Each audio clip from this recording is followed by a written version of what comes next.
Hey everyone. Tonight, we're drifting back to a softer, slower corner of history. So if you're settling into bed, dim the lights, maybe wrap yourself in something warm. This is a good time to let the day melt away.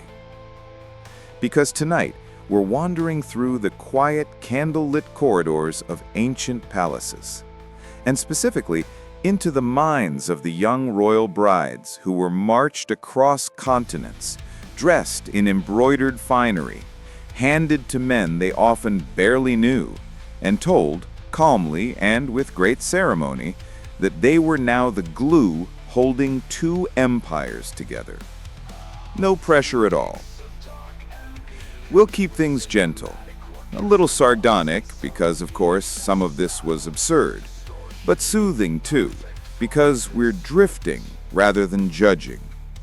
Just floating through old rooms, breathing old air, listening to the muffled thoughts of young women who didn't get much say in anything.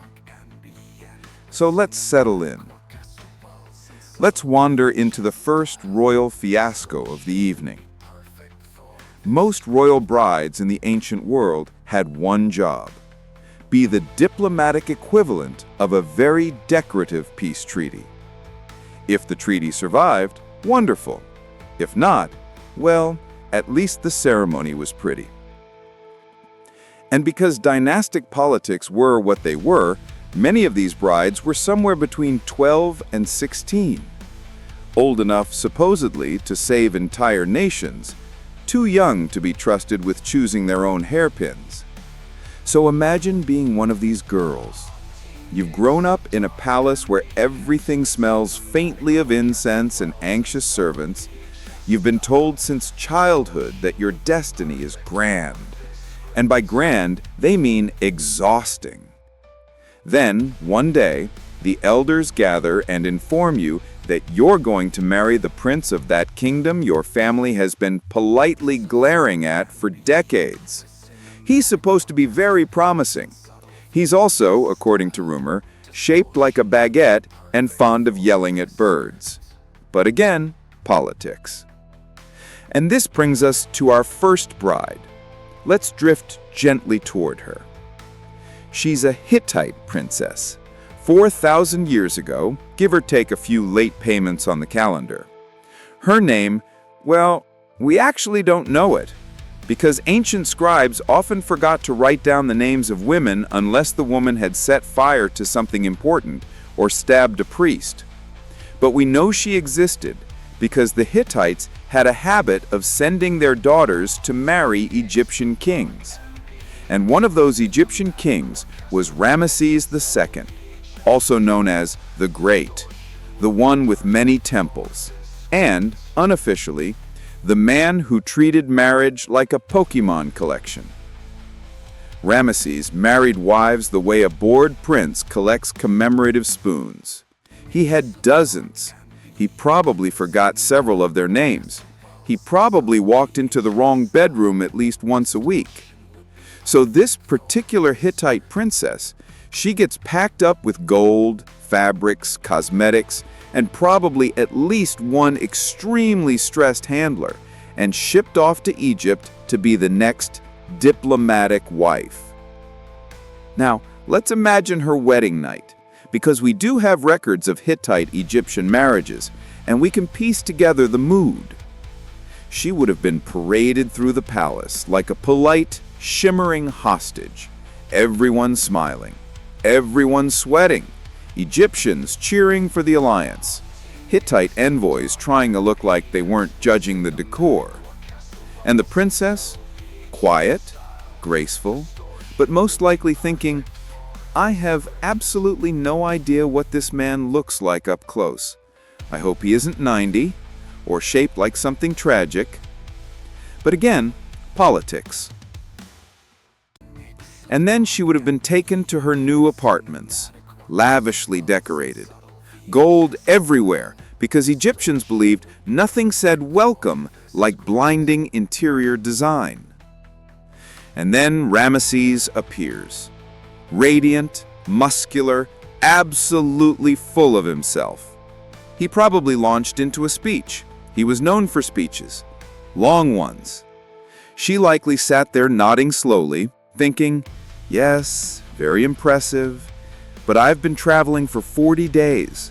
I am hungry, I am tired, and I would like some water that hasn't been ceremonially blessed. What did she feel? Probably a mixture of awe, fear, resignation, and the adult version of, why did no one explain anything to me? Which, to be fair, is a feeling that transcends time. And when the marriage was sealed, as they like to write in delicate euphemisms, she would have stared up at the ceiling of a palace in Thebes and thought about home, about her mother, about the language everyone here kept speaking too quickly, and maybe, very quietly, about whether her future children would inherit Ramesses' chin, which was famous for being generous. Soft thoughts, lonely thoughts, the thoughts of someone who has become a political object but is still very much a person. Now, let's drift a few centuries and wander somewhere a bit colder. Ancient Greece. A place where marriage negotiations were conducted with roughly the same level of tenderness as livestock auctions. Our next bride is Agariste, daughter of a Greek tyrant. Her father held a marriage contest, which is exactly what it sounds like. He invited powerful men from across the Greek world to compete for her hand. Not that she got to choose. Oh no. She probably sat in her room listening to the echoes of heavily oiled men boasting downstairs.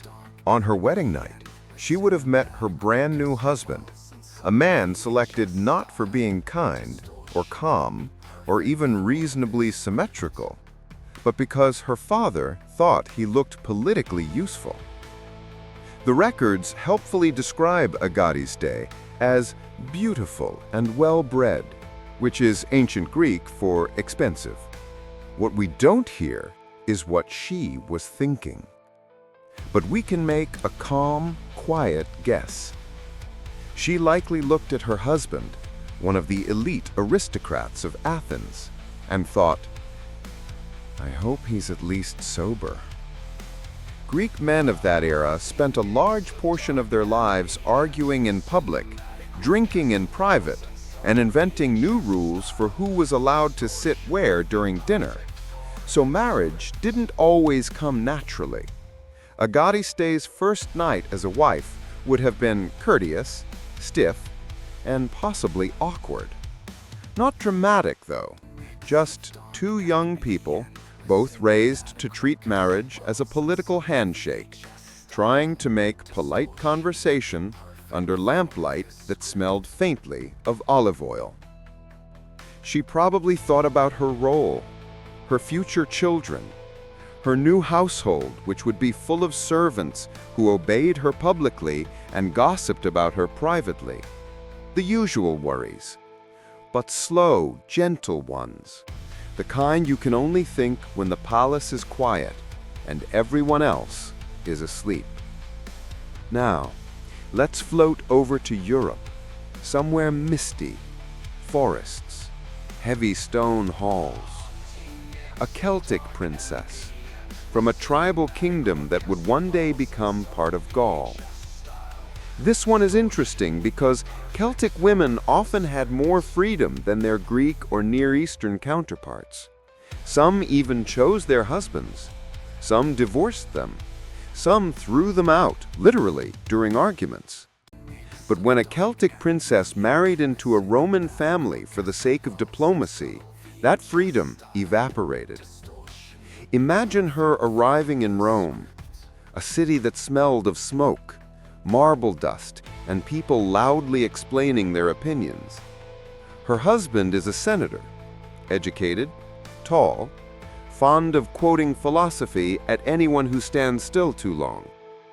On her wedding night, she probably thought, I miss the quiet. Greek men of that era spent a large portion of their lives arguing in public, drinking in private, and inventing new rules for who was allowed to sit where during dinner. So marriage didn't always come naturally. A Celtic princess's first night as a wife would have been courteous, stiff, and possibly awkward. Not dramatic, though. Just two young people, both raised to treat marriage as a political handshake, trying to make polite conversation under lamplight that smelled faintly of olive oil. She probably thought about her role, her future children, her new household, which would be full of servants who obeyed her publicly and gossiped about her privately. The usual worries, but slow, gentle ones, the kind you can only think when the palace is quiet and everyone else is asleep. Now, let's float over to China, Imperial China, a place where brides were wrapped in layers of silk and expectation. Our bride here is from the Han Dynasty, daughter of a noble family, raised in a world of etiquette manuals and stern tutors. Her wedding day would have been choreographed down to the angle at which she blinked. She would not have seen her groom clearly until the ceremony ended. Standard practice. Romance was considered optional. Silk production was considered essential. Her wedding night would have been shrouded in ritual.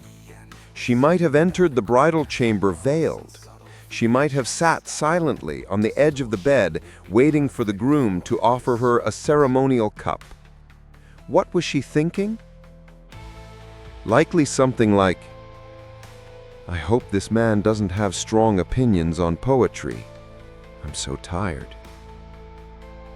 Ancient Chinese scholars adored poetry, and men educated in the classics had a habit of reciting it at their wives as though delivering important state proclamations. So our bride, sitting under a canopy embroidered with phoenixes, probably endured a long explanation of her husband's lineage, how cultured he was, how honored he felt, how his calligraphy had once been complimented by someone who allegedly mattered. She nodded calmly, quietly, as was expected. But inside, a soft wave of vulnerability. She'd been trained her whole life for this.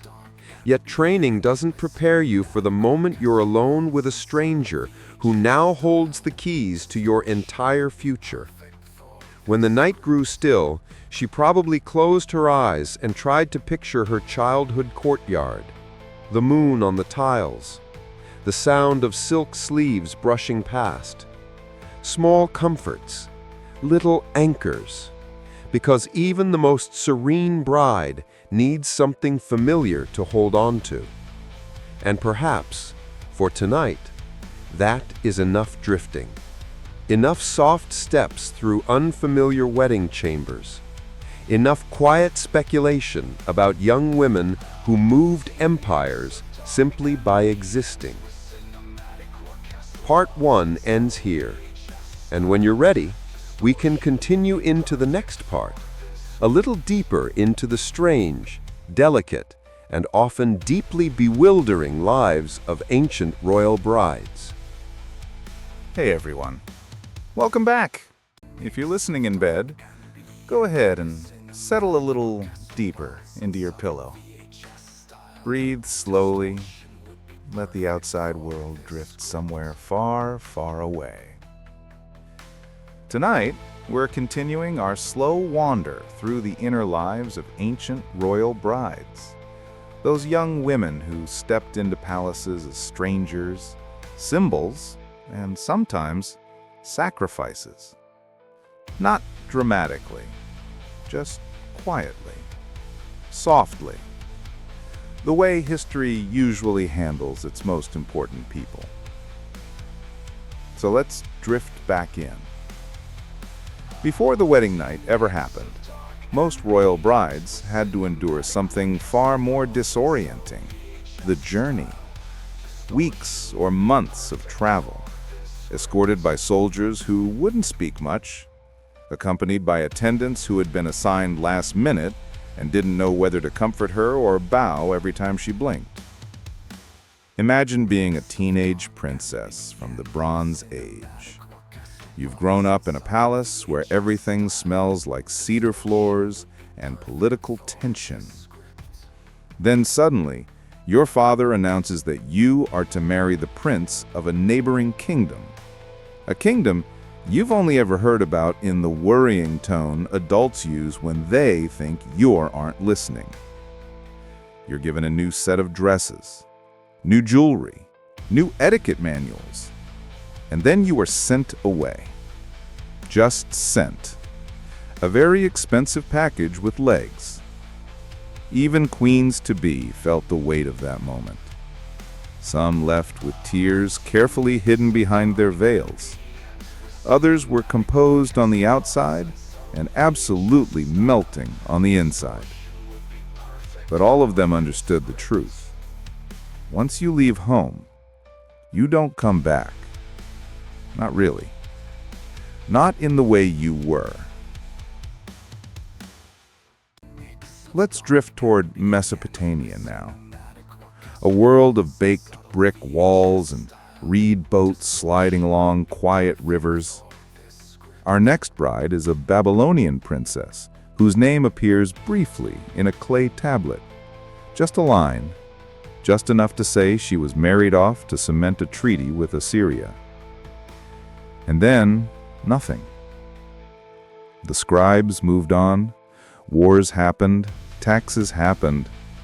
Her story dissolved into the clay. But we can imagine the journey she made. Babylon to Assyria was not a short trip. She would have traveled for weeks, surrounded by guards who pretended not to notice her anxiety. During the day, she rode in a covered carriage with embroidered curtains. During the night, she slept in temporary camps that smelled like dust, horses, and roasted grains. What was she thinking? Probably something like, I hope they are kind. I hope they aren't expecting miracles. I hope the prince is at least moderately intelligent and knows how to smile without looking like he's in pain. Ancient tablets describe Assyrian princes as serious, intense, and extremely committed to the idea of scowling impressively. So her hopes may have been optimistic. But the journey gave her time to think. Time to replay every warning her mother gave her. Time to worry gently about her future children. And time to wonder, quietly, whether anyone would miss her laughter, or the way she sang to the palace goats when she thought no one was listening. Little things. Human things. The pieces of a person that politics never write down. Let's drift forward again, across desert and sea, back to Egypt. A different bride this time, a foreign princess marrying into the Ptolemaic dynasty, a dynasty that had perfected the art of family drama. And by family drama, I mean they treated murder like a seasonal hobby. So imagine her being told by her father, "You are to marry a prince of Egypt." And then, hesitantly, she asks, "Which one?" And he responds, "The one not currently imprisoned, exiled, or stabbed by relatives." Such reassurance. On her journey south, she would have been surrounded by tutors explaining Egyptian court customs, how to greet the queen mother, how to stand during ceremonies, how to avoid accidentally offending priests who took omens from the way sacred geese blinked. Every culture has its quirks. Ancient Egypt had more than most. By the time she reached Alexandria, she would have been overwhelmed, exhausted, and trying to remember which hand gesture meant respect and which hand gesture meant, please don't feed that sacred cat. On the night of her marriage, She probably felt like she'd been cast in a play she had never rehearsed. A new name, a new wardrobe, a new family full of beautifully dressed people who were plotting against each other at all times. She would have thought, if I survive the first year, that will be an achievement. And she wouldn't have been wrong. Now, let's drift somewhere quieter, somewhere softer. Korea's Three Kingdoms period. A world of wooden palaces, curved roofs, and harmonized etiquette.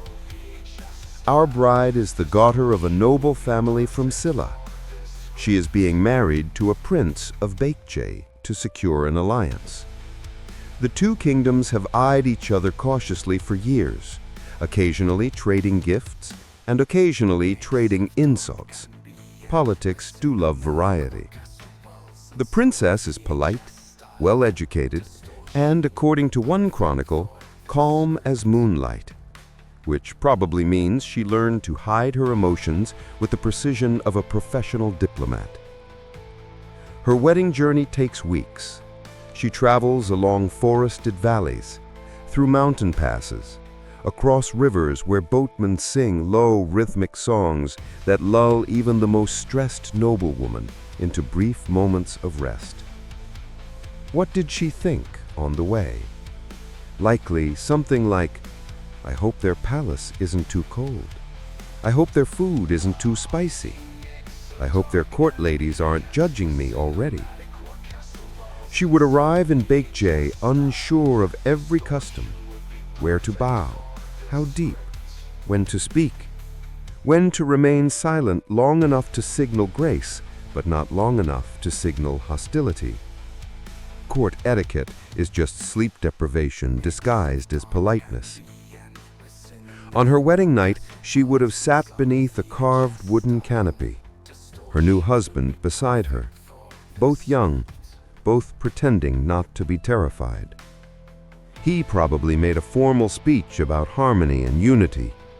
She nodded graciously while thinking about her mother back home, probably sitting awake in her own chamber, staring at the doorway her daughter would never walk through again. A soft ache, a small, quiet sadness, the sadness of change. Now let's drift somewhere quieter, somewhere softer. Korea's Three Kingdoms period, a world of wooden palaces, curved roofs, and harmonized etiquette. Our bride is the daughter of a noble family from Silla. She is being married to a prince of Baekje to secure an alliance. The two kingdoms have eyed each other cautiously for years, occasionally trading gifts and occasionally trading insults. Politics do love variety. The princess is polite, well-educated, and, according to one chronicle, calm as moonlight, which probably means she learned to hide her emotions with the precision of a professional diplomat. Her wedding journey takes weeks. She travels along forested valleys, through mountain passes, across rivers where boatmen sing low rhythmic songs that lull even the most stressed noblewoman into brief moments of rest. What did she think on the way? Likely something like, I hope their palace isn't too cold. I hope their food isn't too spicy. I hope their court ladies aren't judging me already. She would arrive in Baekje unsure of every custom, where to bow, how deep, when to speak, when to remain silent long enough to signal grace, but not long enough to signal hostility. Court etiquette is just sleep deprivation disguised as politeness. On her wedding night, she would have sat beneath a carved wooden canopy, her new husband beside her, both young, both pretending not to be terrified. He probably made a formal speech about harmony and unity. She nodded graciously while thinking about her mother back home, probably sitting awake in her own chamber, staring at the doorway her daughter would never walk through again. A soft ache, a small, quiet sadness, the sadness of change. Now let's drift somewhere quieter, somewhere softer. Korea's Three Kingdoms period, a world of wooden palaces, curved roofs, and harmonized etiquette. Our bride is the daughter of a noble family from Silla. She is being married to a prince of Baekje to secure an alliance. The two kingdoms have eyed each other cautiously for years, occasionally trading gifts and occasionally trading insults. Politics do love variety. The princess is polite, well-educated, and, according to one chronicle, calm as moonlight, which probably means she learned to hide her emotions with the precision of a professional diplomat. Her wedding journey takes weeks. She travels along forested valleys, through mountain passes, across rivers where boatmen sing low rhythmic songs that lull even the most stressed noblewoman into brief moments of rest. What did she think on the way? Likely something like, "I hope their palace isn't too cold. I hope their food isn't too spicy. I hope their court ladies aren't judging me already." She would arrive in Baekje unsure of every custom, where to bow, how deep, when to speak, when to remain silent long enough to signal grace, but not long enough to signal hostility. Court etiquette is just sleep deprivation disguised as politeness. On her wedding night, she would have sat beneath a carved wooden canopy, her new husband beside her, both young, both pretending not to be terrified. He probably made a formal speech about harmony and unity. She nodded graciously while thinking about her mother back home, probably sitting awake in her own chamber, staring at the doorway her daughter would never walk through again. A soft ache, a small, quiet sadness, the sadness of change. Now let's drift somewhere quieter, somewhere softer. Korea's Three Kingdoms period, a world of wooden palaces, curved roofs, and harmonized etiquette. Our bride is the daughter of a noble family from Silla. She is being married to a prince of Baekje to secure an alliance. The two kingdoms have eyed each other cautiously for years, occasionally trading gifts and occasionally trading insults. Politics do love variety. The princess is polite, well-educated, and, according to one chronicle, calm as moonlight, which probably means she learned to hide her emotions with the precision of a professional diplomat. Her wedding journey takes weeks.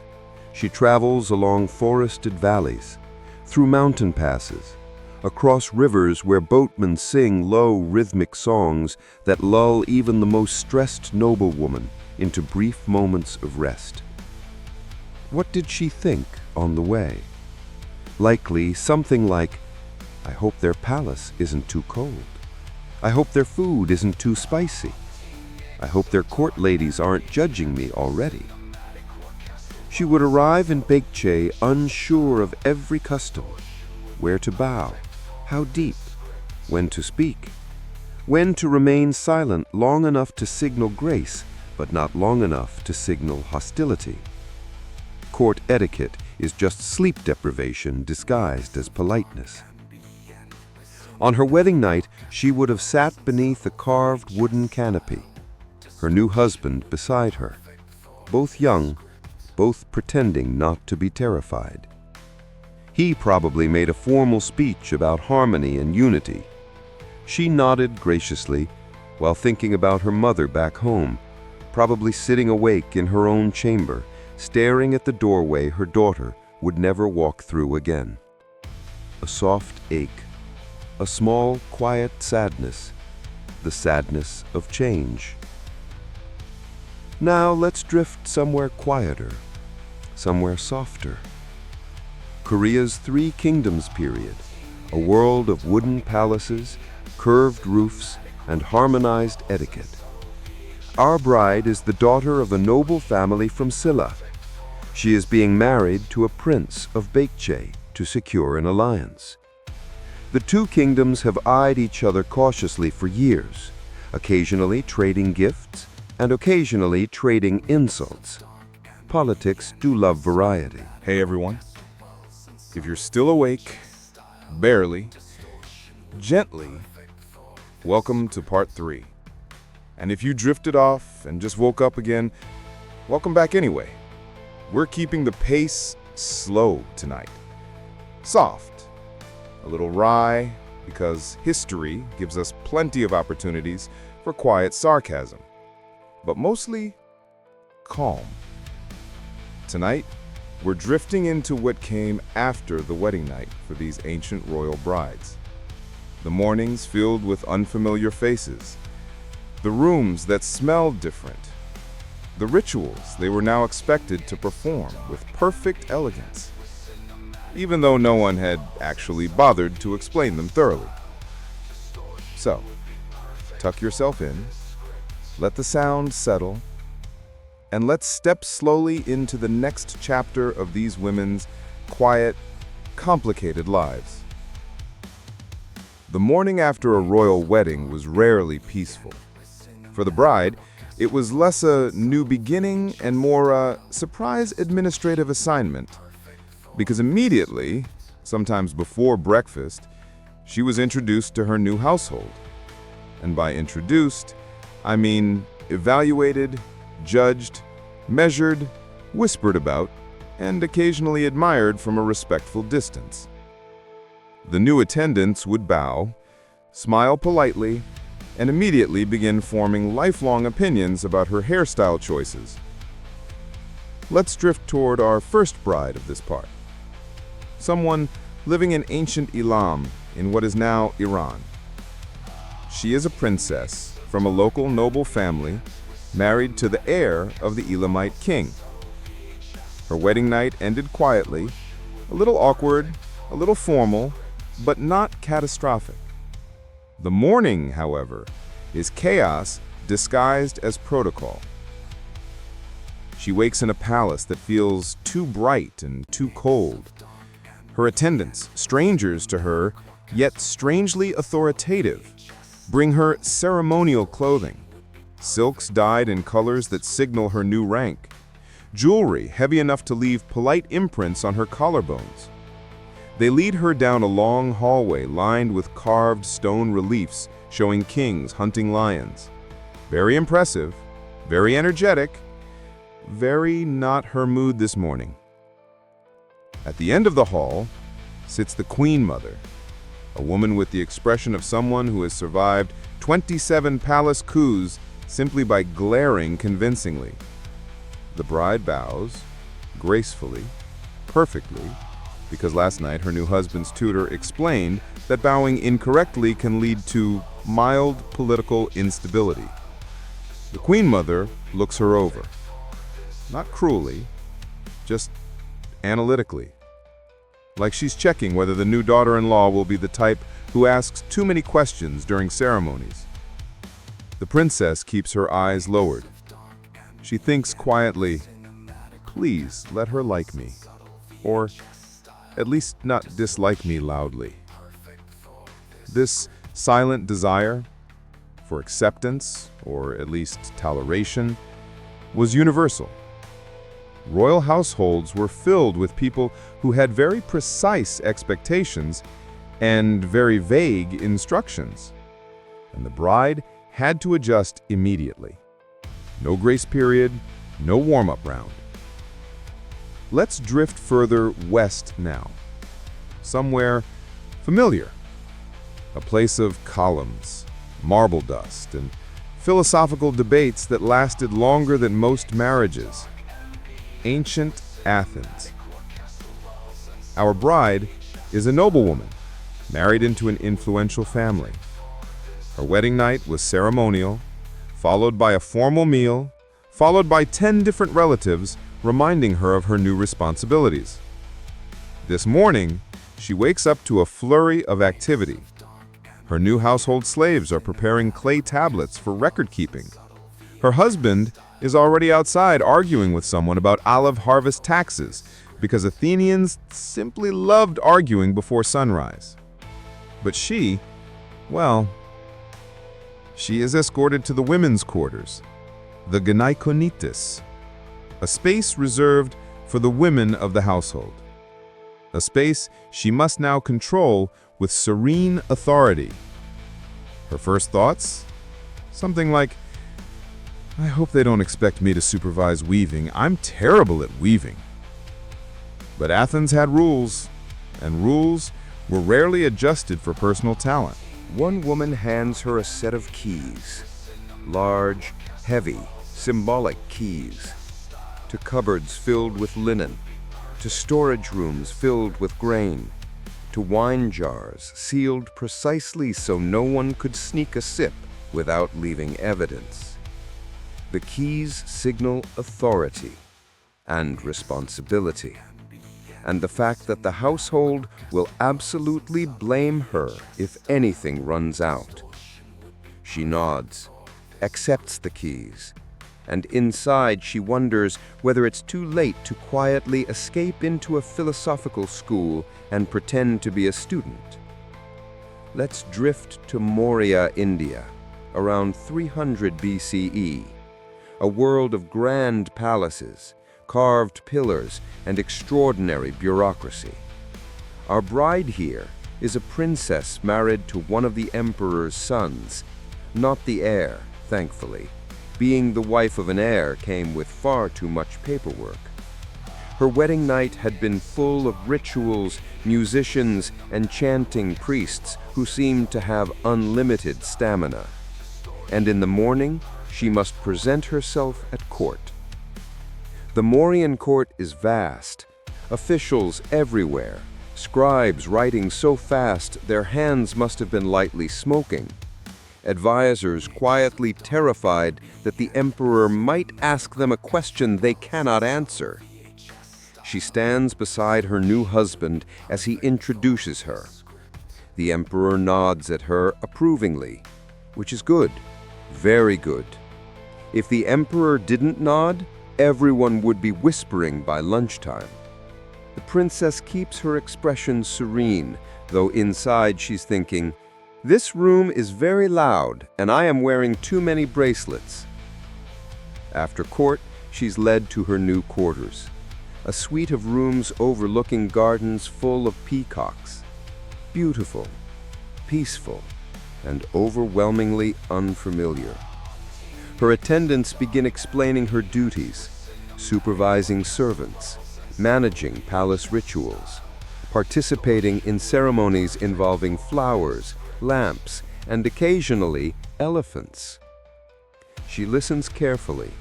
She nods politely.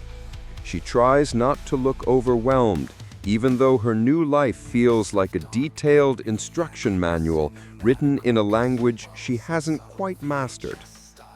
And when she finally sits alone by the window, she feels the weight settle gently. This is my world now. I must learn it. Not fearfully, just quietly, patiently, the way most royal brides endured change through pure internal professionalism. Now let's drift north to ancient Armenia, highlands and stone fortresses stretching across rugged mountains.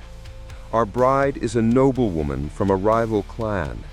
Her marriage was meant to seal peace, or at least a temporary pause in the arguing. The morning after her marriage, she's expected to meet her extended family, all of them, every single one of them, including uncles who have never smiled, aunts who know every scandal in the region, and cousins who look like they train for warfare recreationally. She smiles, bows, accepts compliments, answers polite questions. Inside, however, her thoughts sound like, this is a lot of people and I am not sure any of them breathe quietly. Her new mother-in-law embraces her warmly, too warmly. The kind of hug that says, I am assessing your spine and judging your posture, but lovingly." Then the family elders present her with traditional gifts, embroidered shawls, jewelry, and a ceremonial dagger for protection. She smiles softly, because when one is presented with a dagger on the first morning of marriage, the only reasonable response is serenity. Later, when she is finally alone, she sits near the fire and whispers a prayer for adaptability, because she knows that every word she speaks in the coming days will be repeated, analyzed, and possibly exaggerated by at least 3 relatives. A new life, a new family, a new political identity, and a quiet longing for the simpler mornings of her childhood. Let's drift again, south this time, to ancient Nubia. Our bride is from a noble house in the kingdom of Kush. She has married a prince of Meroe, a city of pyramids, palaces, and royal women who often wielded more power than their husbands. Her wedding morning is ceremonial but steady. The queens of Kush, especially the Kandekes, often oversaw political matters directly. So this bride knows that marriage may actually increase her authority rather than diminish it. Still, she is nervous. Quietly, calmly. She is led to a courtyard filled with sunlight and the sound of distant drums. She greets the Queen Mother, who wears golden headpieces that seem physically impossible to balance. The Queen Mother studies her, smiles slowly, approvingly. The bride breathes a little easier. But as she's led away, she thinks, "I hope I am equal to the expectations." Not fearfully, just thoughtful, as all young women stepping into royal roles must be. Her new household shows her the palace, the painted walls, the garden path shaded by palms, the storerooms, which are, very politely, only shown to her from a distance until someone explains how the accounting tablets work. She follows, listens, absorbs everything. And when evening comes, she sits alone in her chamber, feeling something new. Possibility, responsibility, and a gentle homesickness she pushes to the side the way one moves a fragile object to a safer shelf. Before we close this part, let's drift toward one more bride. A young woman from the early Germanic kingdoms of Northern Europe, daughter of a tribal chieftain, marrying into another tribe in hopes of forming a stronger confederation. Her wedding night was simple. Her morning is not. She's expected to demonstrate her new alliance publicly, to greet the warriors of the tribe, to walk through the settlement beside her husband, nodding politely to people who look like they can chop trees in half for fun. Her new household is a timber hall filled with smoke, dogs, children, and the constant sound of someone sharpening something.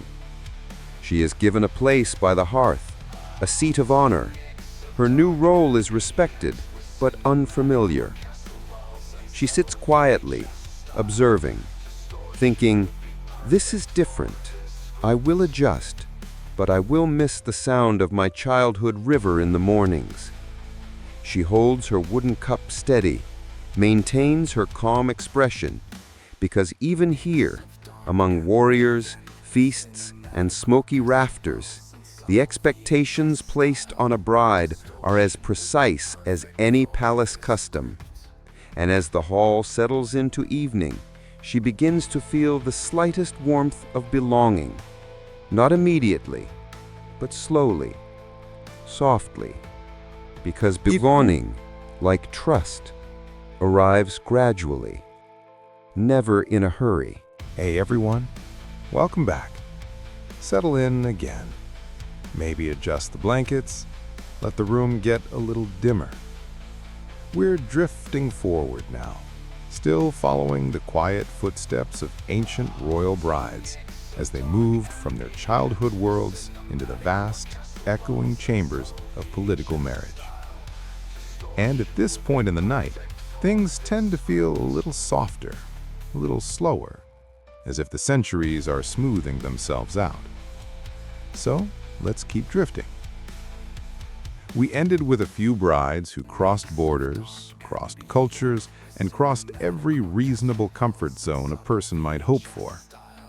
Now we move into a different kind of story. Brides who didn't need to cross borders because their marriages were already planned within their own dynasties, which, in many ways, made things much stranger. Because when the entire royal family tree is shaped like a wreath, perfectly circular, you eventually run out of branches to marry off. So here we enter the era of deeply puzzled genealogists and brides whose wedding nights involved meeting cousins, uncles, or men who were technically both. It was all quite romantic in a mildly alarming way. Let's drift into one of the most delicate examples. There was a young Habsburg archduchess. Let's call her Margaretha, though she shares traits with several. She grew up in a palace where every hallway was hung with portraits of relatives who all had approximately the same jawline. And every time she walked past those paintings, she saw her future staring back at her, slightly chin forward, possibly drooling. Because her marriage was already determined before she could form a complete sentence. Her parents had the conviction, shared by many elite families, that the best way to maintain dynastic purity was to marry only within the family. This was convenient for genealogical charts, but less convenient for, well, biology. So, when Margaretha turned 16, the palace began its preparations. The musicians rehearsed, the tailors stitched, the royal dogs, as always, were underfoot. Everything shimmered with a thin film of expensive anticipation. On the wedding night, she entered her private chamber, walls draped with velvet, candles breathing softly, and waited for her groom. He arrived, of course, fashionably late, because he had stopped to ask a servant how the door latch worked. He was her cousin, and also her second cousin, possibly her great cousin once something. The family tree had tangled itself into such complicated shapes that mathematicians would later stare at it the way one stares at a knot a cat has tied in a ball of yarn. But there he was, smiling earnestly, trying to look confident. His nose slightly too long, his chin slightly too heavy, and his eyes slightly too crossed to aim directly at her. There's no historical record of what she thought in that moment, but we can imagine something along the lines of, "Ah, of course, they've chosen this one." Her letters, what survive of them, suggest a gentle resignation, a sense that life had never offered her a choice, and she wasn't about to start asking for one now. She did her duty. She sat on the bed next to him. They exchanged polite, stilted conversation, the kind one might have with a stranger at a very small, very awkward dinner party. Except, of course, this stranger was her appointed husband, and the dinner party was this. They talked about the weather. They talked about the journey. They talked very briefly about mutual relatives, an easy topic, since they shared most of them. And then they drew the curtains, because modesty was expected, and sleep was not always optional. No fireworks, no declarations, just a quiet, dutiful evening between two young people who had been trained since infancy to obey the dynastic script handed to them. Let's drift onward, gently, toward another royal bride. This one from the far edges of the Persian world, somewhere between empire and myth. She was called Amestris, though historians argue about the name. What they don't argue about is the sharpness of her environment. Persian courts were dazzling, enormous, glittering places, marble floors, gold-work ceilings, thick woven textiles, and more courtiers than any one person could possibly remember. A bride who entered such a world knew she was stepping into an ocean made of politics. A mistress had been promised to a young king who was known for his restless temper. He had the kind of nervous energy one expects from someone who has never heard the word no, which, in fairness, he probably hadn't. On the wedding night, she approached the royal chamber with a calm, carefully practiced face. Behind her, a trail of servants moved silently, carrying perfumes, jewelry, spare lemons, and whatever else a queen might need should her new husband turn out to be difficult. Spoiler, he did. The chamber itself was enormous, so large that the sound of her footsteps vanished before reaching the walls. A brazier burned gently in the center, filling the room with a warm, fragrant haze. The king arrived moments later, wearing a robe so heavily embroidered it may have weighed more than he did. He greeted her with a tone that suggested confidence, authority, and perhaps just a pinch too much wine. What did she think? Her letters don't survive, but her later actions offer a clue. Amestris grew to be a woman of frightening determination. She navigated palace politics the way some people navigate morning traffic, firmly, aggressively, and without hesitation. On that first night, she likely assessed him the way a seasoned chess player assesses a board.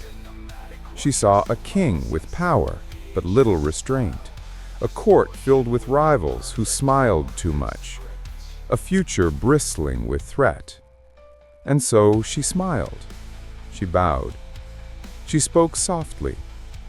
She became exactly what her circumstances required: calm, poised, obedient in appearance only. Her thoughts remained her own. From that wedding night onward, she played a long, quiet game, and she won more often than she lost. Now let's drift westward again, across deserts and valleys and seas, to the calmer world of a lesser-known noblewoman, an Iberian bride named Aldara. Her story did not make the Grand Chronicles.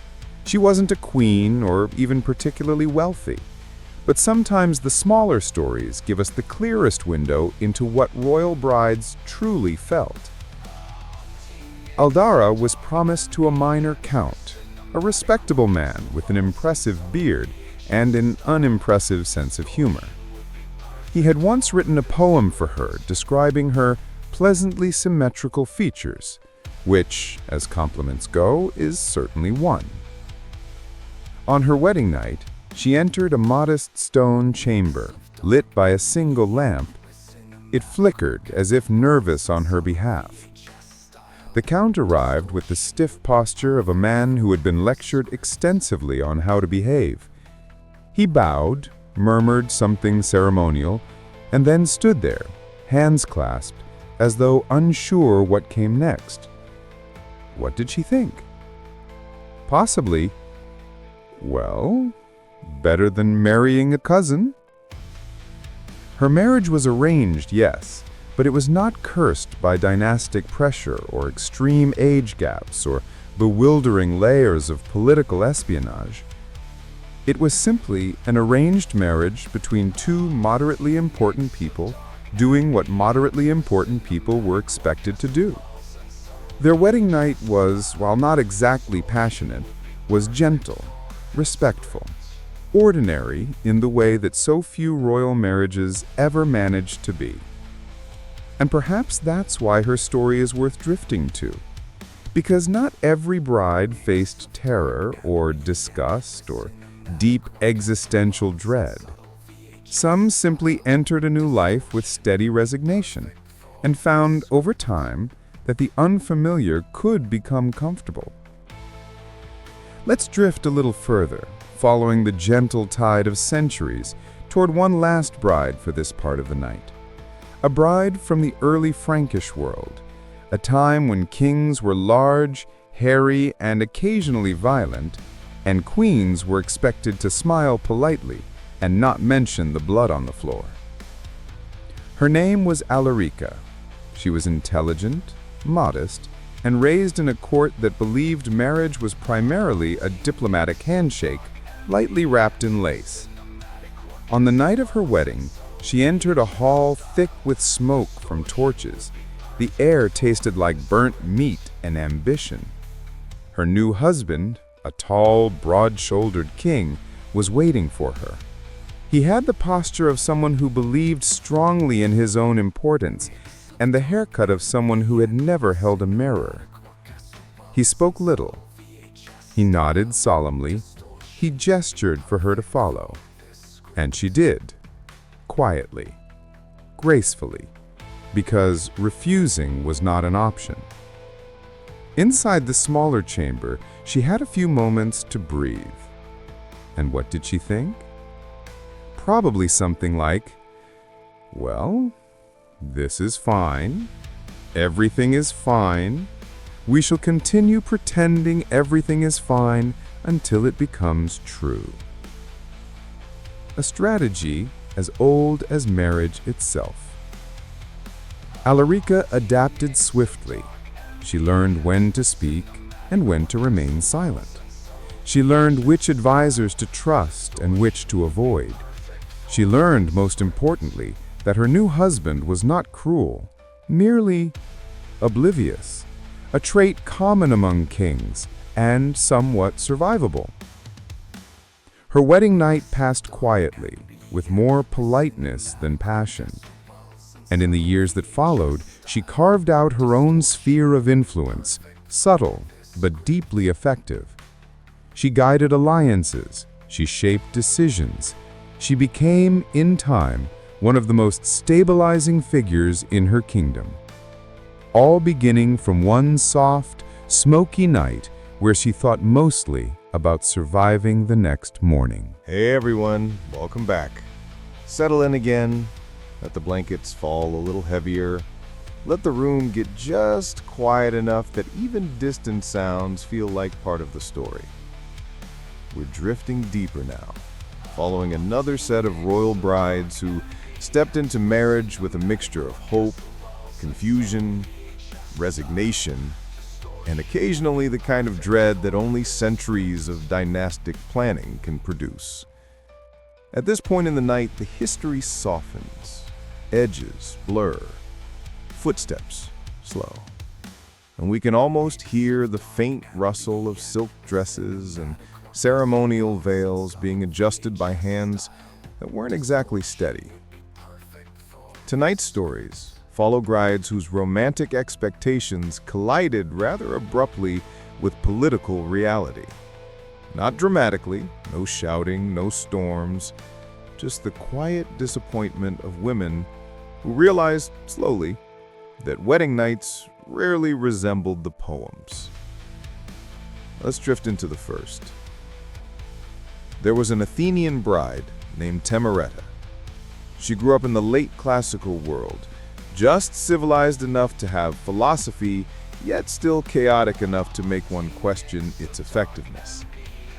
She had spent her childhood listening to poets describe love as a divine force, capable of sweeping two souls together like a gentle breeze across a meadow. Her mother, of course, told her something closer to the truth. Your husband will likely be older, slightly confused, and politically convenient. And her mother was right. Timaretta's groom was a man of nearly 50, a respected politician, a man with a voice like gravel and a beard that appeared to contain several generations of breadcrumbs. On the wedding night, Timaretta entered her chamber dressed in pale linen, feeling rather like a lamb being presented to a very tired sheepdog. Her groom followed shortly after, walking with the careful steps of someone who knew that every joint was a negotiation. What did she think? Something like, "Well, this is not the meadow the poems promised." But here's the gentle part. The politician, despite being deeply unromantic, was kind. He spoke softly. He asked about her day. He complimented her hair, although he did so with the hesitant tone of someone unused to making compliments that were not written for him in advance. Timuretta's wedding night was quiet, awkward, but not unkind. And in time, she would learn that marriage, like ancient Athens itself, was a mixture of noble ideals and extremely questionable execution. Now let's drift eastward, toward the edges of the Kushan Empire, where a young princess named Suhani prepared for her own marriage. She had been raised in a palace that smelled of incense and desert wind. Her education was extensive: mathematics, languages, poetry, diplomacy. She was in many ways far more qualified for power than her husband, chosen for her. He was the son of a provincial governor, tall, handsome, and profoundly average in every other category. On her wedding night, Suhani entered a chamber lit by dozens of hanging lamps, their flames trembling as if nervous on her behalf.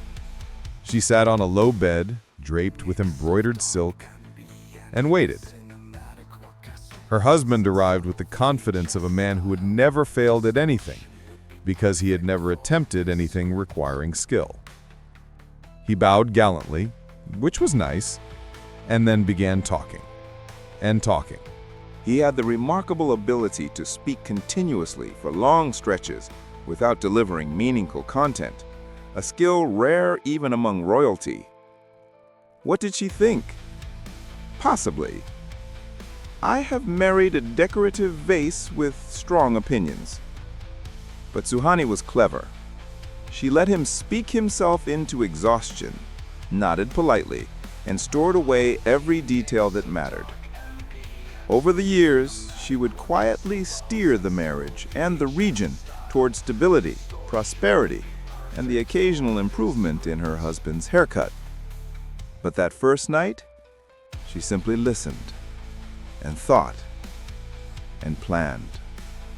Because some brides entered marriage with fear, some with resignation, but Suhani entered with strategy. Let's drift now to the damp, stone-walled courts of early medieval England. Here we find a bride named Edith, daughter of a minor noble, but with the dignity of someone who always stood a little straighter than necessary. Her groom was a newly appointed earl, powerful, yes, influential, yes, but also the sort of man who believed firmly in his own charm, despite no evidence supporting this belief. On her wedding night, the small chamber smelled faintly of smoke and cooked mutton. The candles sputtered. The bed looked sturdy in the way that barns are sturdy. The earl entered with a proud stride, wearing a tunic that did not quite fit and a grin that suggested he had consumed just enough ale to be confident, but not enough to fall over. He told her she was the most beautiful woman he had ever seen. This was generous, though she strongly suspected he had seen very few women that day. What did she think? Something along the lines of, he is enthusiastic.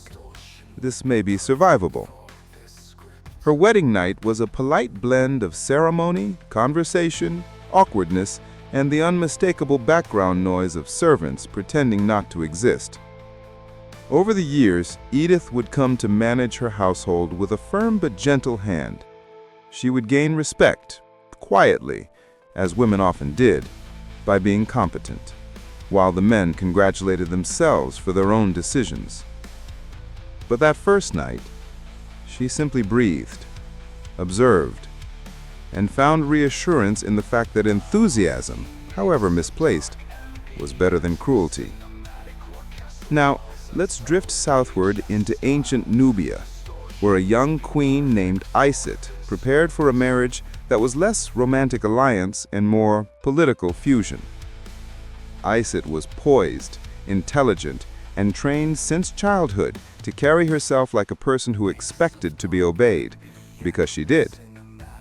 Her marriage was to unite two powerful lineages, and everyone expected it to flourish. Her groom was a prince with perfect posture, excellent jewelry, and the emotional depth of a drought-stricken river. On their wedding night, the chamber was filled with perfumed smoke from burning resins. Moonlight spilled across carved stone. The air was warm, heavy, and still. He entered with an expression carefully arranged into something resembling affection, though his eyes suggested he was thinking about tax reports. What did she think? Probably, "We're going to have a long, polite, and deeply functional life together, whether we like it or not." And she was right. Their marriage became a partnership, not of passion, but of cooperation. They ruled effectively. They produced heirs. They avoided scandal. They existed in quiet, durable harmony. But that first night, that moment when she sat on the edge of the carved bed, hands folded in her lap, watching him approach, she understood instantly that romance would not be part of the arrangement, but stability would be. And sometimes, stability is a welcome trade. Let's drift slightly west again, into the softening dusk of late Roman society. Here we meet a bride named Laelia, born into a wealthy senatorial family, surrounded by marble columns and people who took themselves too seriously.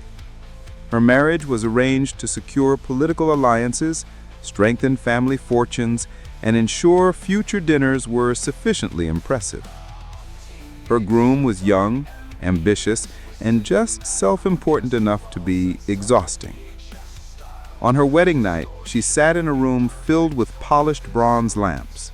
The air smelled of olive oil, warm stone, and jasmine. Her husband entered carrying himself like a man who believed fate had personally chosen him to be magnificent. History would eventually prove otherwise, but no one knew that yet. He introduced himself again, formally, as though she might have forgotten who he was. He complimented her dress. He complimented himself. He explained at unnecessary length the importance of his future senatorial career. What did she think? Possibly. This marriage will be tolerable if he ever stops talking. Her wedding night was a lesson in patience. She listened, she nodded, and practiced the subtle, dignified expression of a woman preparing for a lifetime of being talked at. And over time, she would perform her role with grace, even authority, because Roman matrons, despite operating within strict social boundaries, often wielded power through sheer steadiness. But that first night, she simply endured and thought to herself that nothing quite matched the experience of marrying into politics. Hey everyone, welcome back.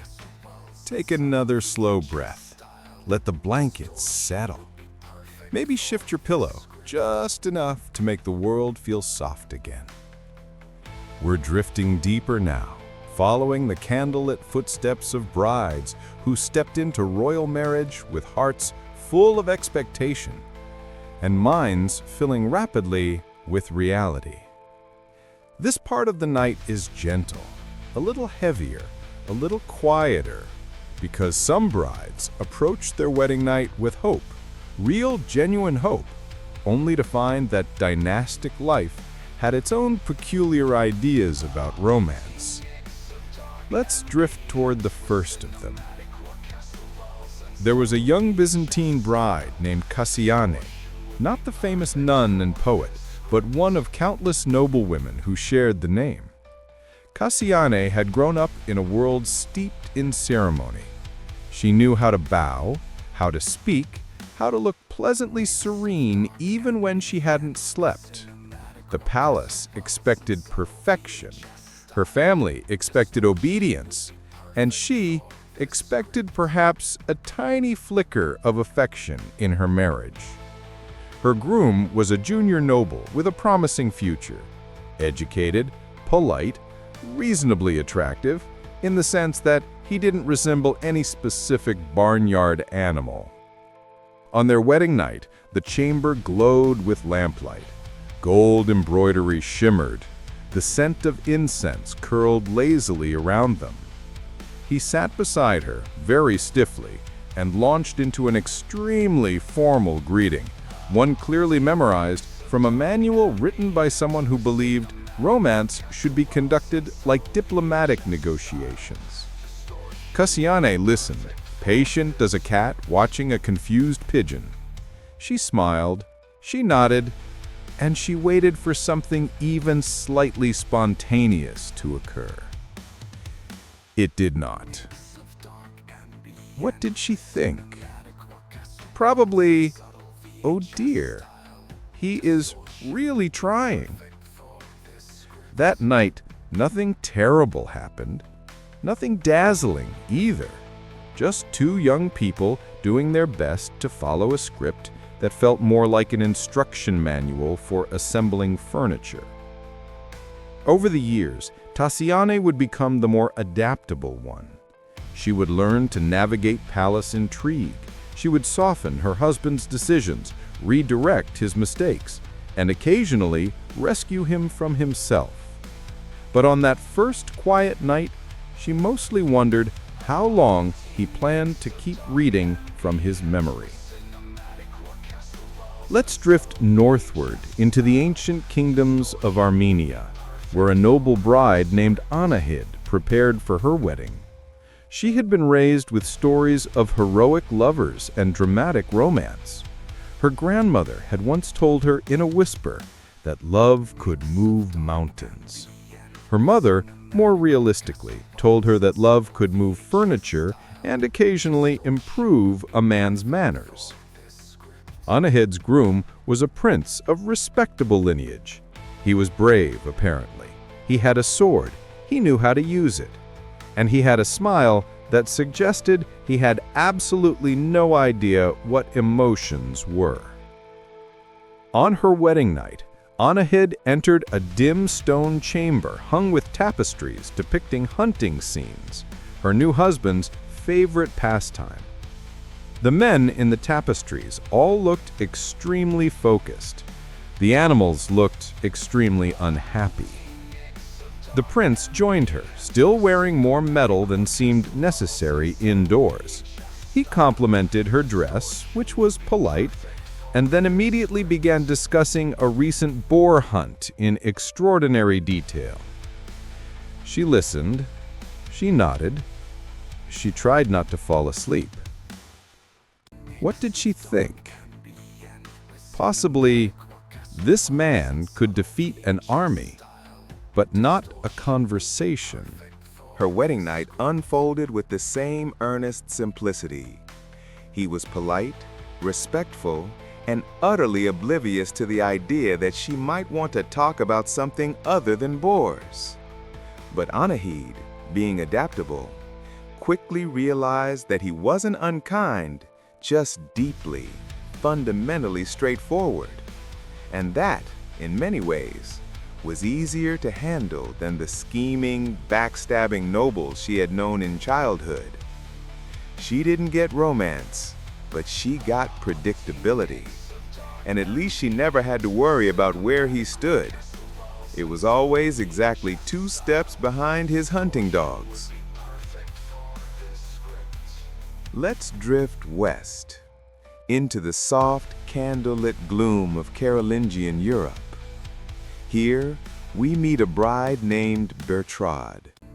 She was 18, intelligent, ambitious in a quiet, internal way.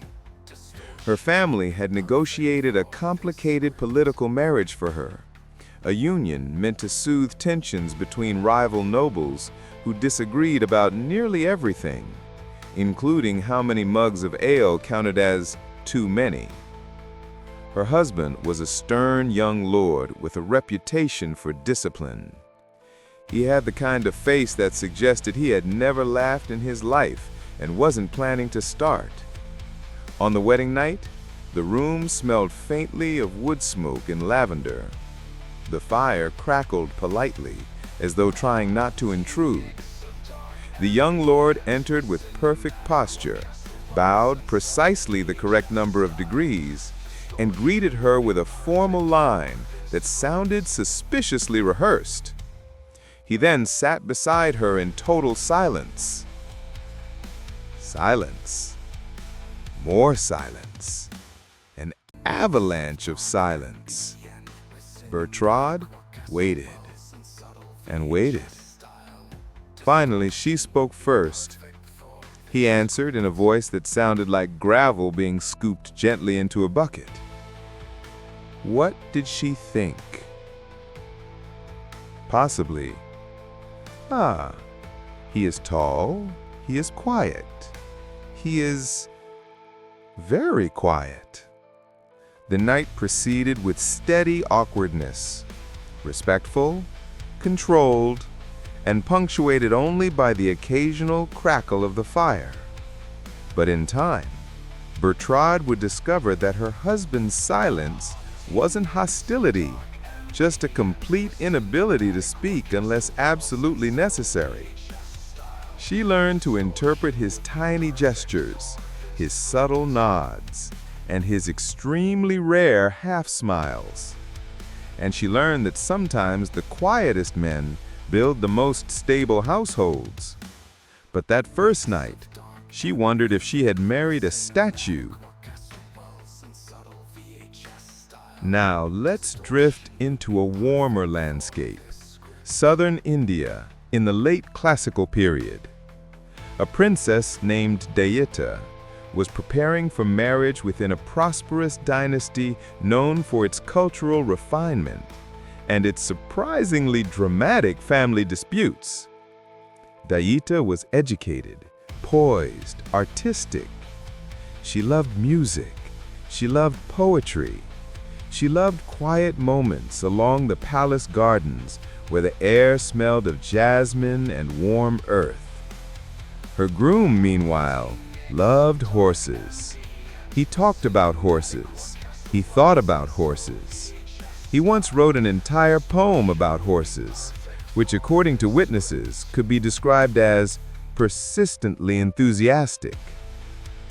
On their wedding night, the chamber glowed with soft lamplight.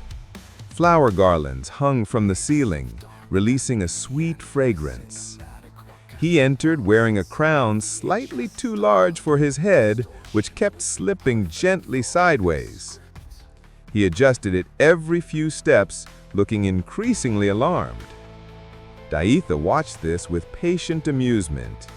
When he finally sat beside her, he attempted a romantic gesture, perhaps a compliment, perhaps a line of poetry, but somehow managed to bring horses into the sentence. What did she think? Possibly, if I am patient, perhaps he will eventually run out of horse facts. He did not. Not that night, nor the decade that followed. But he was gentle. He adored her. He listened to her music, even if he didn't understand it.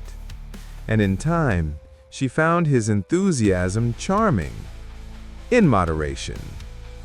Her wedding night, though, was a careful study in grace. Nodding, smiling, encouraging him gently away from a 40-minute discussion of saddle straps. Dayita discovered that love might not come instantly, but affection could bloom, slowly, gently, like the jasmine outside the palace walls. Let's drift to one last bride for this part of the night, a queen from early Rus named Vasilisa. She was serious, thoughtful, and a little wary of marriage. Her family had arranged her union with a prince known for his bold military reputation and equally bold ability to ignore practical advice. On her wedding night, she entered a wooden chamber warmed by a large hearth. The flames cast soft light across carved beams and woven blankets. When he arrived, He greeted her with the confidence of someone who assumed he would excel at marriage simply because he excelled at charging into battle. He spoke proudly about the campaign he had just led. He spoke proudly about the campaign he planned to lead next. He spoke proudly about his horse, which had apparently saved his life several times. Vasilisa listened, sipping warm mead, wondering if all men across Eurasia had formed a secret club dedicated to discussing horses on their wedding nights. What did she think? Possibly, he is brave, he is loud, he is going to need a lot of guidance. And she was right.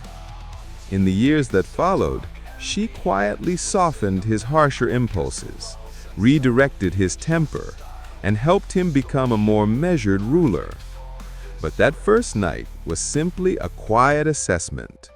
A thoughtful young woman watching a bold young man talk himself into a circle. She smiled, she nodded, and she began planning how to run the household with both diplomacy and earplugs. Hey everyone, let's drift forward again.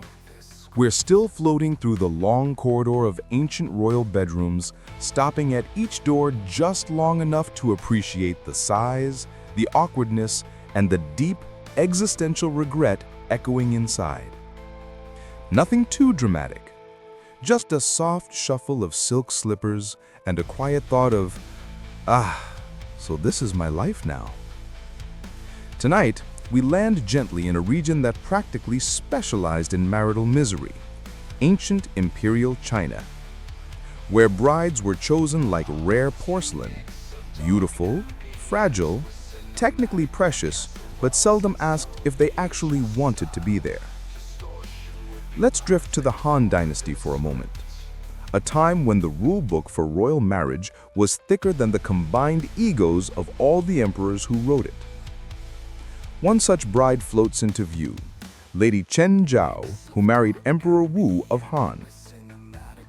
You might imagine a glowing palace scene, lanterns, polished jade, garlands of silk. In reality, her wedding night was probably filled with the sharp awareness that she now belonged to a man who had been raised since childhood to believe he was a semi-divine force of nature, because of course he was. Chen Zhao reportedly cried through much of her early months in the palace, which for a royal bride was about as controversial as publicly declaring you didn't enjoy rice.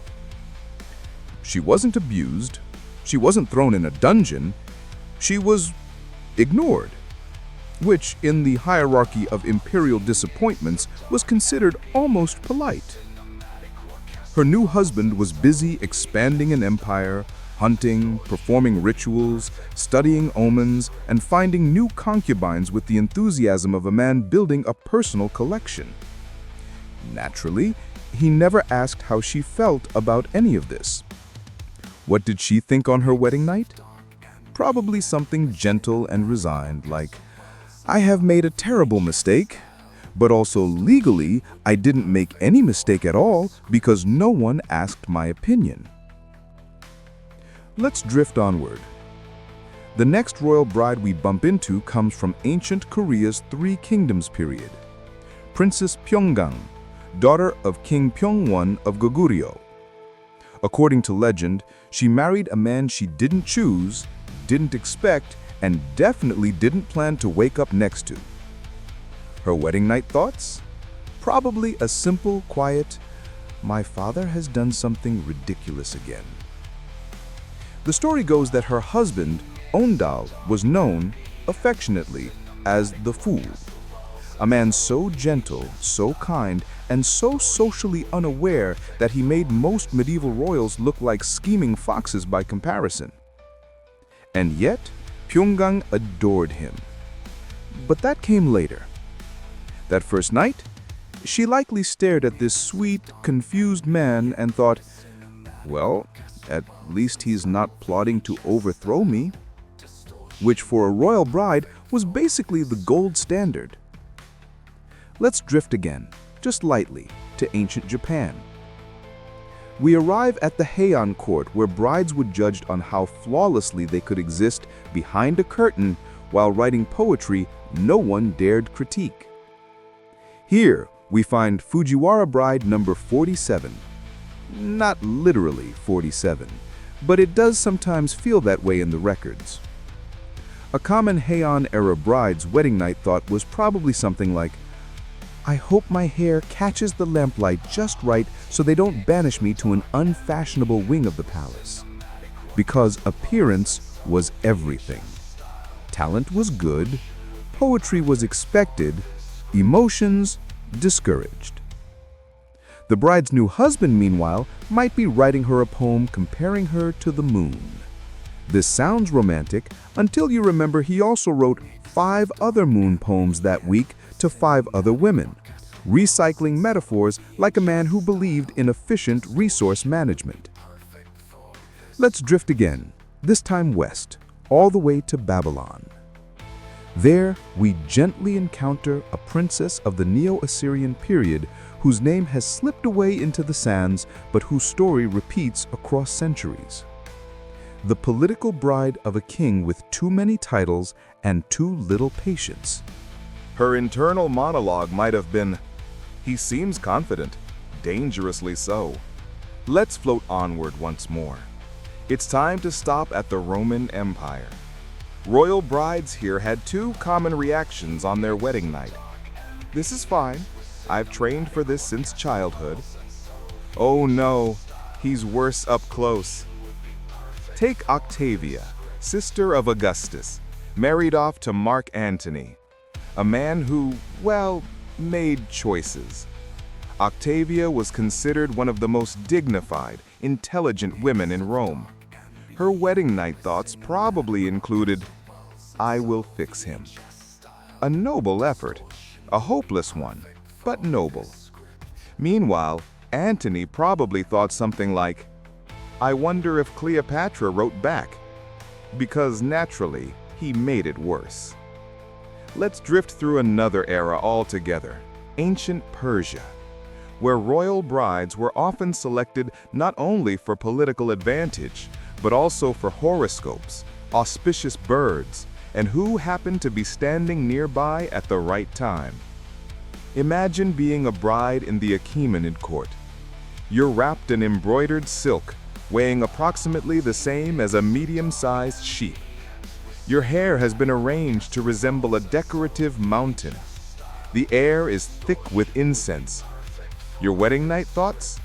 Likely, "I hope he doesn't notice I can't breathe through this headdress." And the groom? Possibly, "I look excellent, obviously." Let's drift now toward the Hittite Empire, a place of clay tablets, baked bread, storm gods, and political marriages sealed through elaborate oaths. A typical Hittite bride's wedding night expectation would be stability, but her thoughts were probably closer to, "If he divorces me, do I get to keep the goats?" Because ancient marriage contracts were surprisingly goat-centric. Let's glide further west to ancient Greece, where brides were often teenagers, husbands were often much older, and wedding nights were carefully staged to look more romantic than they felt. Athenian brides in particular might have thought something like, "I hope he at least likes quiet people," because the cultural expectation was to be seen, embroidered, and silent. Her new husband, meanwhile, might have been quietly practicing speeches in his head about politics, olive harvests, or how democracy was going. She likely nodded along politely, not because she cared, but because she had already accepted that listening was now her full-time occupation. Let's drift gently out of Greece and across the Mediterranean, right into ancient Egypt. Egyptian royal brides were often sisters, cousins, or cousins who were also sort of sisters depending on the family chart and how much everyone wanted to avoid outside bloodlines. A situation that inevitably produced wedding night thoughts like, "I have known this man my entire life, including during his regrettable teenage hair phase." pharaohs, meanwhile, assumed the gods approved of everything they did, which meant they brought a serene, cosmic level of overconfidence into the bedroom. Their brides, probably less so. Let's move slowly now, drifting toward the Middle Kingdom period. Here we meet Princess Sobek-Neferu, one of the few women who ruled Egypt in her own right. She grew up watching royal marriages dissolve into political chaos, so her wedding night, whichever version history didn't preserve, probably involved her staring at her new husband with the expression of someone evaluating a potential liability. Will he be useful, or will I need to crush him later? An entirely reasonable question for a queen. Let's float forward again, always softly. We land now among the ancient Scythians, nomadic horse lords known for equality, mobility, and a fondness for doing absolutely everything on horseback. A royal bride here might have spent her wedding night thinking, I hope he understands I'm better with a bow than he is. Because many Scythian women were warriors, capable, trained, respected. Her husband probably understood this, or learned it very quickly the next time he disagreed with her. Let's drift once more toward India during the Maurya Empire. Here we find a princess marrying into the court of a ruler who saw himself as the earthly embodiment of cosmic order. On her wedding night, she might have thought, very quietly, this palace is enormous. I wonder if I am allowed to get lost in it for a few years. Hey everyone, let's drift a little deeper. We're still gliding through the long, dim hallway of ancient royal marriages. Each door leads to another bedroom filled with soft candlelight, heavy fabric, and the quiet sound of someone thinking, this could have gone better. Tonight, we settle beside a new group of brides, women who entered their marriages with what we might call reasonable expectations, only to discover that royalty as a lifestyle had a remarkable talent for being profoundly odd. Let's glide toward ancient Anatolia. Here we meet a Hittite princess married off to a foreign king, part of a diplomatic experiment that seemed promising on clay tablets, but felt less promising in person. Her groom was a man famed for his stability and temperance, which predictably meant he was neither stable nor temperate. On her wedding night, her thoughts may have drifted toward, he spoke calmly during the ceremony. That was suspicious. He, meanwhile, probably contemplated arbitrary changes to tax policy, because some men bring flowers into a marriage, and some bring economic chaos. Let's drift a bit south to the kingdom of Kush. We find a royal bride entering the palace at Meroe with regal grace and the understanding that her husband was energetic. This is a polite way of saying he was deeply committed to the ritual of wrestling sacred animals on festival days, not always successfully. Her wedding night reflections were likely, I hope he doesn't bring a ram into the bedroom. A gentle, sensible hope, one shared by many queens across many centuries. Let's move now to the Lydian court. Here stands a bride marrying the son of a famously wealthy king, the kind of man who turned gold into more gold simply by existing near it. The groom had grown up surrounded by luxury so constant that he believed comfort was his birthright. Her wedding night thoughts might have been, he asked whether the servants breathed too loudly. That seems like a bad sign. She probably wasn't wrong. Let's drift east to early Vedic India. A princess here enters a marriage arranged according to sacred verses, stars, omens, and, of course, her father's political needs.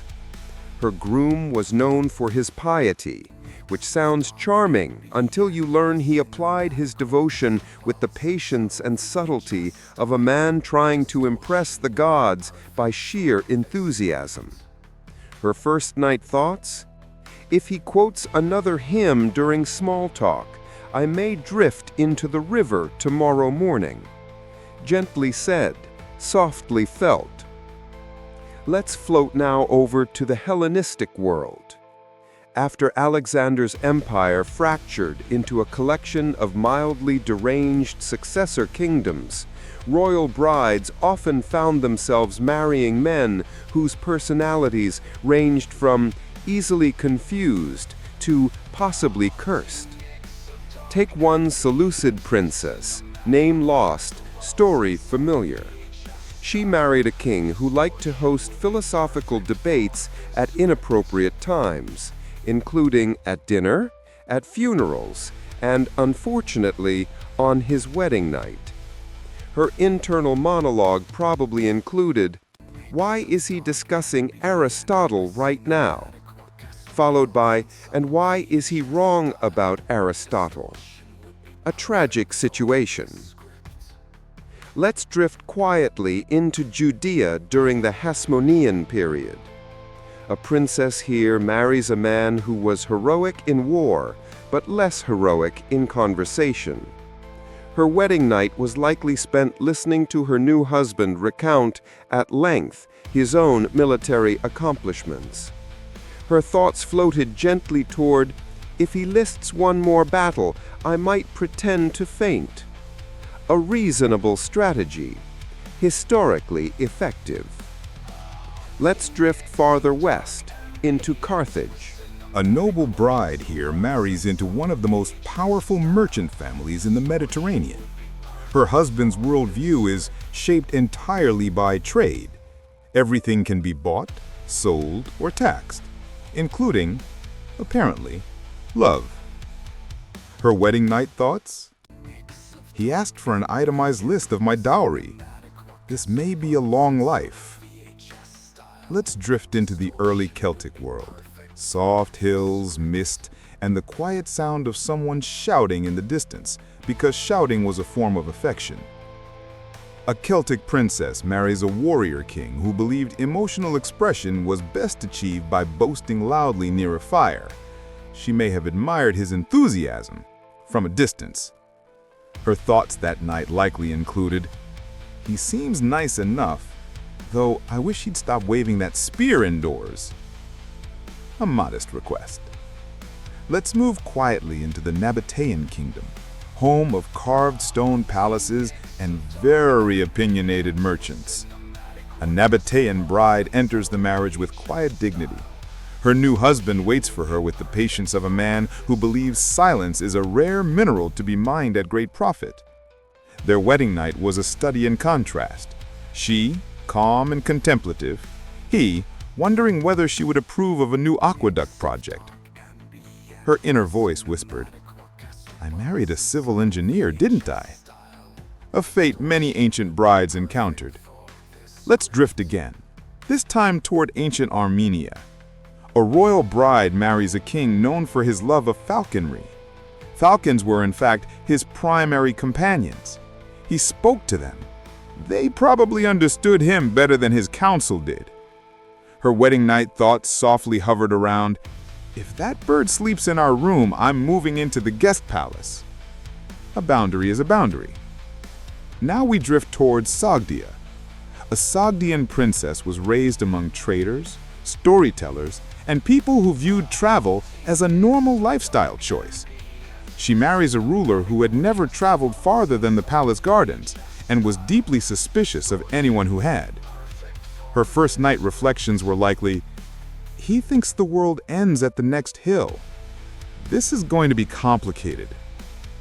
Let's float over to the Achaemenid Empire again, because that court always had at least one bride rethinking her life choices before sunrise. This one marries a prince who collected diviners the way other men collected horses. He consulted them for everything: weather, omens, meals, outfits, and naps. Her wedding night thoughts? If he asks the priests whether this night is auspicious, I will walk back to my mother's tent. Let's drift deeper into the Levant.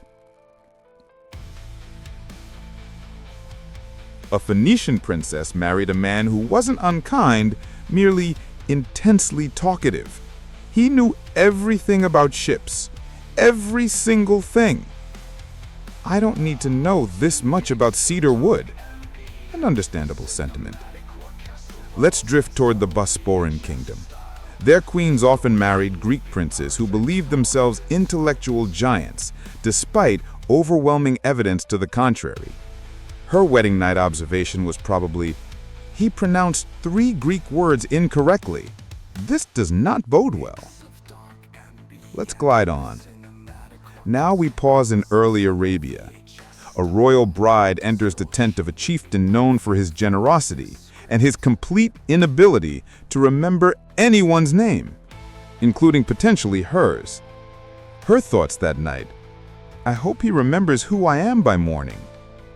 A simple wish, a fair one. Finally, we drift into Parthia. A princess marries a noble whose greatest achievement was surviving an enormous number of arguments with his own relatives. He was proud of this, which was telling. Her wedding night reflections were probably, "He seems harmless." Probably, hopefully, a universally relatable feeling. And now we drift back into the hallway of history, quietly, softly, still surrounded by brides who blinked in the lamplight and wondered what new world they had stepped into, and whether anyone would ever ask how they felt about it. There are still more stories waiting, more rooms, more quiet regrets, and whispered hopes. Hey everyone, let's drift forward once more. Adjust your blankets, settle your pillows, and let the world soften around you. We're moving through the final corridors of ancient royal bedrooms for tonight, lingering on brides who discovered that marriage, no matter how absurd or imposing, could sometimes awaken a quiet, unexpected strength within them. Not every wedding night was filled with fear, awkwardness, or resigned sighs. Some brides, after a long day of ceremony, procession, and endless bows, realized they had more control than anyone expected. They discovered that the very rituals designed to constrain them could also reveal a subtle power. Let's float first to early Mesopotamia. A princess of Babylon, unnamed in history but certainly remarkable, entered her marriage with a heart full of diplomacy. Her groom, a prince raised in the shadow of empire, expected obedience. He expected quiet. He expected compliance. But the princess had other plans. She discovered quietly that she could bend conversation, redirect decisions, and subtly shift outcomes simply by listening, and then speaking at exactly the right moment. Her wedding night thought: "I can navigate this one sentence at a time." And she did, silently, gracefully, powerfully. Let's drift to Egypt once more. Here we find a young queen entering the chambers of a pharaoh known for his temper and cosmic certainty. The first night could have been terrifying. It could have been overwhelming. Instead, she discovered the strange paradox of royal marriage. The more rigid the rules, the more creatively one could move within them. She learned that her calm smile and measured gestures could shift the mood of the palace. Her wedding night reflection: "I can be the tide that softens the stones."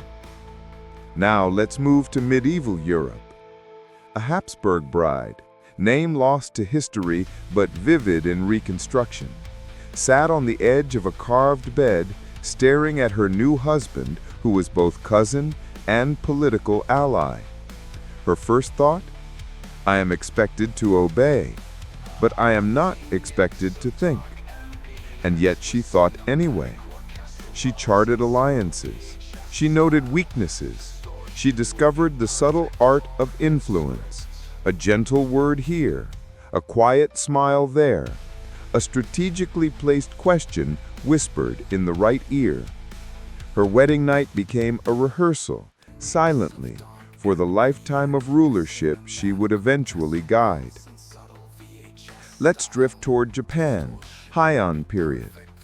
A princess young and careful sat behind the screens that separated her from her new husband.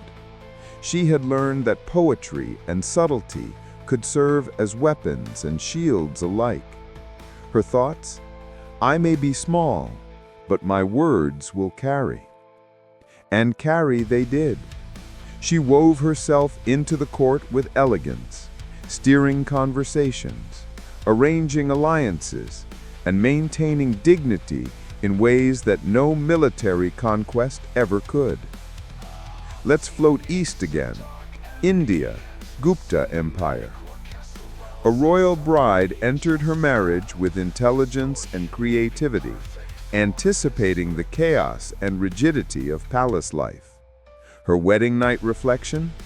I can shape my destiny in the small choices I make tonight, quietly, invisibly. And she did. She negotiated minor comforts, observed her husband's habits, and discovered that influence was rarely about force. It was about perception, timing, and patience. Let's drift into the Viking world. A Norse princess married a chieftain with a temper as stormy as the fjords. Her first night could have been terrifying. Instead, she found her voice in calm confidence. She learned which requests would be accepted, which would be ignored, and how to survive, and sometimes even thrive, by reading him with precision. Her reflection?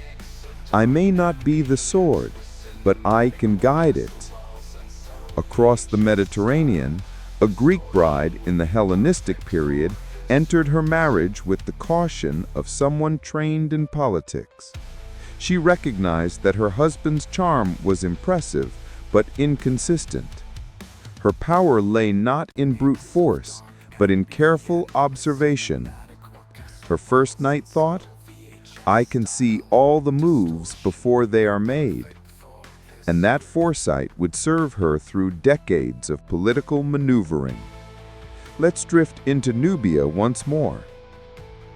A queen bride arrived at her marriage prepared to play a diplomatic game. Her husband ruled, yes, but her presence changed decisions. Silently, subtly. Her wedding night reflection? I have influence already. I have authority already. Now I must learn how to wield it. Finally, let's float back to Europe, late medieval period. A young English princess, carefully educated but constrained by tradition, stepped into a chamber thick with candlelight. She understood the rules. Obey, remain poised, do not speak unless spoken to.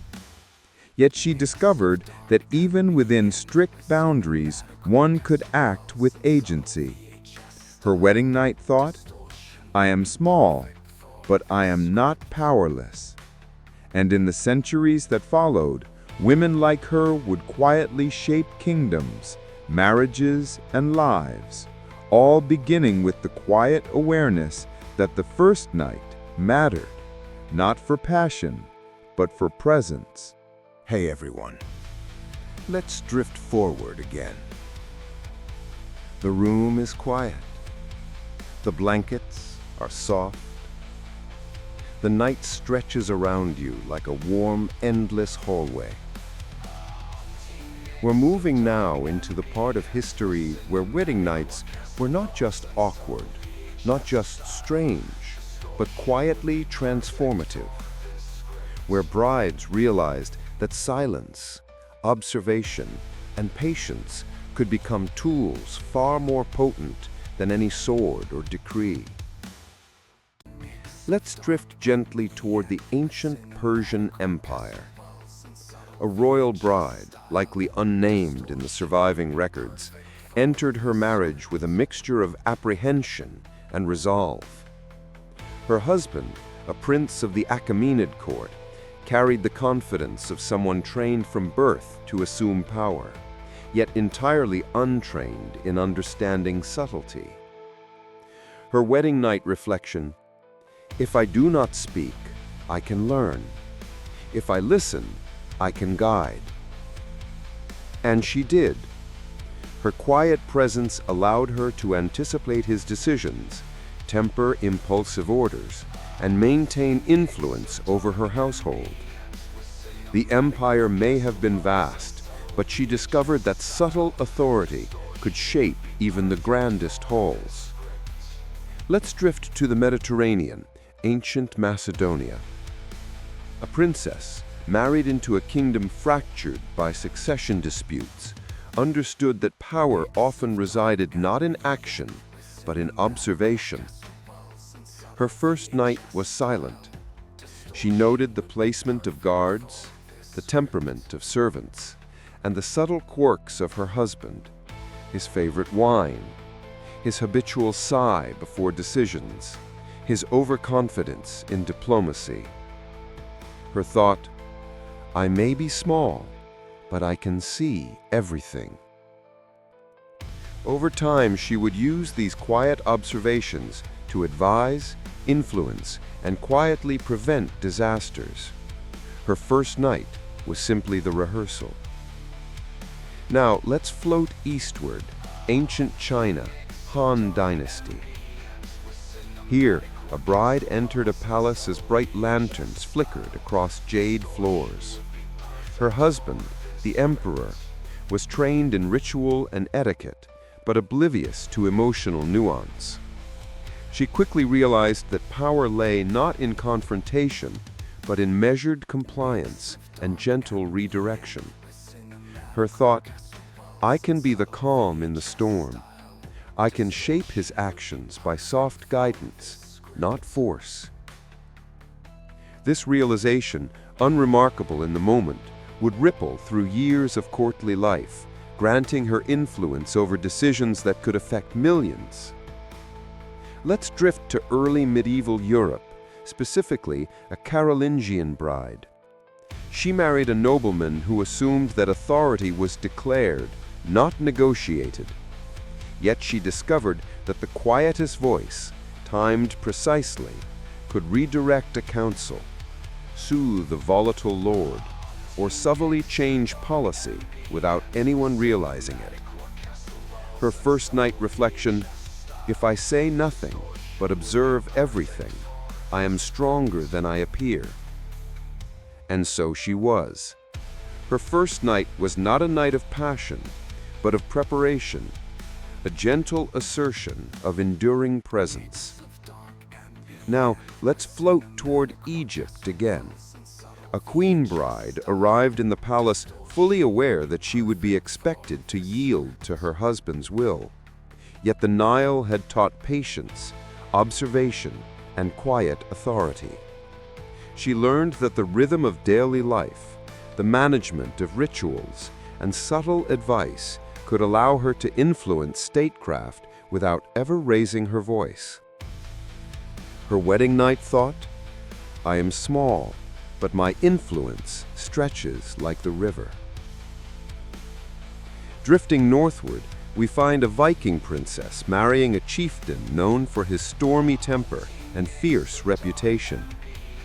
She realized early that power among warriors often resided not in physical strength, but in knowledge, timing, and calm reasoning. Her first night reflection: "I will survive the storms, and perhaps I will learn to steer them." She would. Through the careful reading of moods, the gentle correction of impulsive decisions, and the subtle assertion of her perspective, she shaped the household and the clan over decades. Let's glide across the Mediterranean again to Hellenistic Egypt. A bride married a pharaoh not just for politics, but because her family understood the value of intellect and discretion. Her husband, brilliant in strategy but prone to excess, underestimated the quiet authority of his new queen. Her wedding night thought, "He thinks this is ceremonial. I think it is opportunity." And opportunity it became. Over time, her careful guidance would influence domestic policy, succession decisions, and diplomatic alliances. Now, drifting to India during the Maurya Empire. A royal bride, educated and mindful, observed every detail of her husband's habits, his favorite foods, his meditation practices, his responses to court officials. Her first night reflection, "I will shape our shared life, not with commands, but with subtle correction." A lesson repeated across centuries. Influence does not always roar. Sometimes it whispers. Let's float toward the early Slavic lands. A princess enters the chamber of a prince who believes authority resides in loud proclamations and visible displays. She quickly recognizes that patience and quiet reasoning can subtly redirect impulses, temper moods, and influence decisions without anyone realizing it. Her wedding night thought, "I may appear still, but I am moving everything in motion behind the scenes." Finally, let's drift to the Byzantine Empire.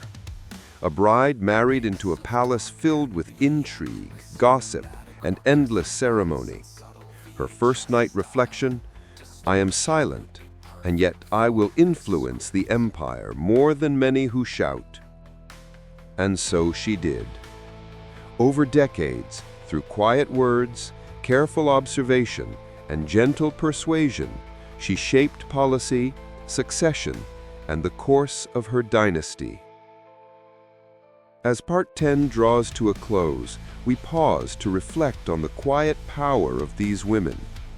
Their wedding nights, awkward, strange, or tedious, were often the first act in a lifetime of subtle influence.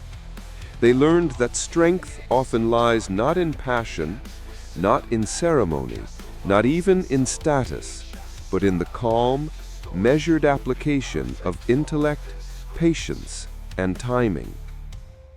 The corridors of history are still lined with their footsteps. Their whispers echo softly, and if we listen carefully, we can hear the beginnings of empires being quietly guided from the edge of a bed in the flickering lamplight.